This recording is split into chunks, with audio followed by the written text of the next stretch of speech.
mahasiswa baru Universitas Kuningan. Kembali lagi bersama saya Ananda Putri Utami di program Kupas Tuntas Season 2. Di episode kali ini Nanda akan mengupas secara tuntas beasiswa apa aja yang ada di Universitas Kuningan. Nah, kali ini Nanda nggak sendirian, Nanda ditemenin oleh mahasiswa yang menerima beasiswa dari jalur prestasi. Nah, siapa kan orangnya? Hai AA. Halo Teh. Halo AA, siapa namanya? Perkenalkan, nama saya Muhammad Jidan Al-Haidar dari Fakultas Ilmu Komputer.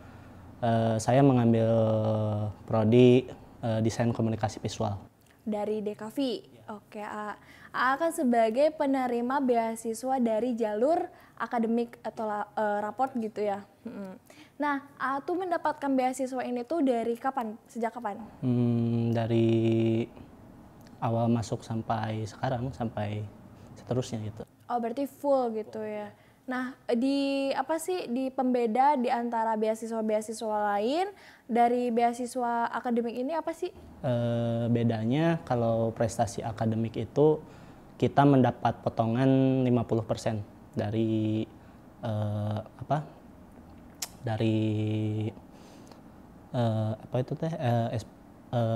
uang UKT gitu. Jadi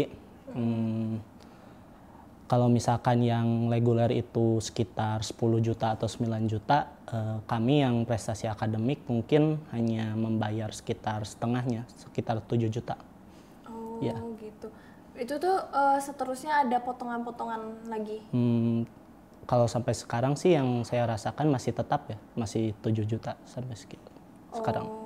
Jadi itu berkelanjutan. Ya. Syarat untuk mendapatkan beasiswa itu apa sih?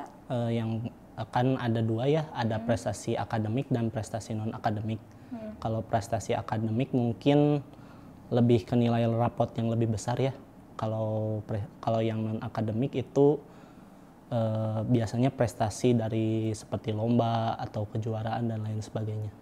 Oke. Berarti nilai raport AA tinggi gitu ya? Ya lumayan lah. Alhamdulillah cukup, gitu ya. Cukup. Oke. Di beasiswa ini nih, nah ada gak sih kan kalau misalkan kemarin ada beasiswa dari tahfiz Quran itu harus ada setoran kayak gitu, terus juga UKT ada statement nilai harus konsisten. Kalau misalkan di sini apa? Gak ada syarat khusus ya. Yang pasti mungkin lebih ke berdedikasi ke universitas ya, terutama di bidang akademik kalian itu. Cara pengimplementasian dedikasi itu gimana sebagai penerimanya? Dengan rajin mengerjakan tugas-tugas kuliah dan lain sebagainya. Mungkin seperti itu. Oke, tipsnya untuk mendapatkan beasiswa itu apa? Yang paling penting sih rajin ya, karena saya percaya gitu. Gak ada orang bodoh di dunia ini, karena yang saya rasakan ternyata bukan saya yang bodoh, tapi saya yang tidak mau bergerak untuk mau gitu mendapatkan nilai tinggi gitu. Karena buktinya setelah saya keluar SMK, saya mendapatkan nilai yang cukup tinggi gitu di kelas. Seperti itu. Berarti tadinya paralel tuh juara umum, ya. Terus daftar ke Universitas Kuningan dengan nilai yang tinggi, terus dapat tawaran untuk mendapatkan beasiswa akademik itu. Oke. Nih, Anda mau nanya lagi. Ketika AA mendapatkan beasiswa itu, respon orang tua AA gimana? Selain maksudnya kayak apakah mereka ya tentu kalau senang ataupun ada syukur. Nah, selain itu gimana responnya? Ya yang pasti ya kalau misalkan siapa sih orang tua yang tidak senang gitu dengan melihat anaknya berprestasi dan mendapatkan beasiswa gitu ya. Orang tua mana yang tidak senang? Selain senang ya mungkin bisa dibilang bangga lah. Ya anaknya gitu bisa meringankan beban orang tuanya gitu. Oke, nih dari beasiswa ini prosesnya tuh untuk mendapatkan beasiswa ini tuh gimana sih, Mungkin teman-teman tuh pengen tahu. Saya boleh cerita sedikit ya. Pada awalnya saya tuh tidak tahu gitu kalau ada jurusan desain komunikasi visual di Universitas Kuningan. Karena ya seperti yang kita tahu, desain komunikasi visual itu sangat jarang lah di daerah kita gitu. Paling cuman yang paling dekat pun di daerah seperti daerah Cirebon atau Bandung dan lain sebagainya. Kebetulan pada saat itu saya mencoba peruntungan saya dengan mengikuti SNMPTN ya pada saat itu. Karena saya cukup yakin dengan nilai saya. Saya mendaftar ke beberapa universitas di luar Jawa. Perguruan tinggi di daerah di luar Jawa. Tetapi memang mungkin belum rezekinya ya. Jadi saya tidak diterima. Sampai satu ketika di sekolah saya di SMK yang dulu itu ada formulir pendaftaran di Universitas Kuningan. Awalnya ya daripada saya tidak kuliah dan lain sebagainya karena saya ingin melanjutkan pendidikan saya mencoba mendaftar lah. Setelah saya cari-cari dengan teliti melihat semua informasi, ternyata ada jurusan desain komunikasi visual ternyata di Uniku, walaupun memang terbilang belum terlalu lama lah ya, tapi saya mencoba peruntungan gitu, saya mau kuliah lah gitu. Saya mencoba mendaftar, bertanya kepada guru BK. Pada akhirnya guru BK menyarankan untuk mengambil beasiswa prestasi akademik karena melihat prestasi saya di kelas itu cukup bagus gitu.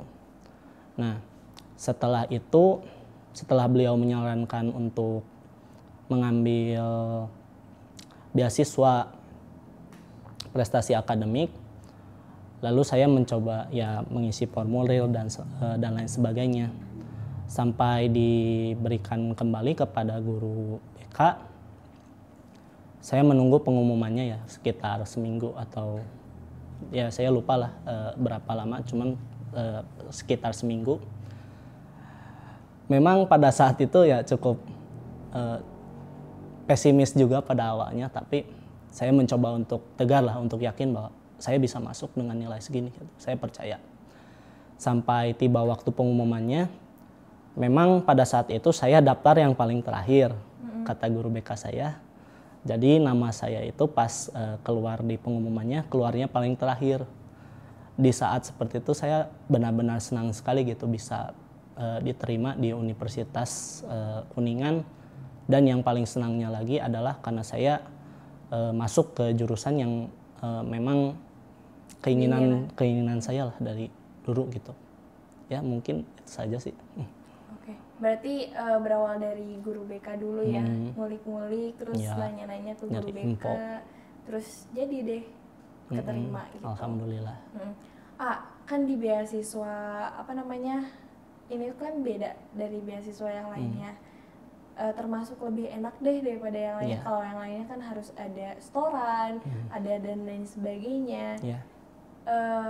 Pernah gak sih kayak ngerasa aku tuh kayak ingin lebih, maksudnya kayak seperti pengapresiasian AA sama diri AA sama ke Univ sih gitu. Pernah gak sih? Ada sih ya, yang mungkin paling saya bisa lakukan sekarang adalah belajar lebih rajin lagi di universitas ini, karena jujur banyak sekali ilmu yang saya dapatkan, terlebih lagi dosen-dosennya cukup kompeten juga. Intinya saya mendapatkan ilmu yang pastinya lah tidak saya dapatkan lah gitu kalau saya mencobanya untuk otodidak dan lain sebagainya, ataupun les dan lain sebagainya gitu. Mungkin itu saja sih. Berarti kalau misalkan beasiswa ini tadi kan dibilang di awal, berarti disuguhkan di awal nih kalau beasiswa akademik ini. Nah, ketika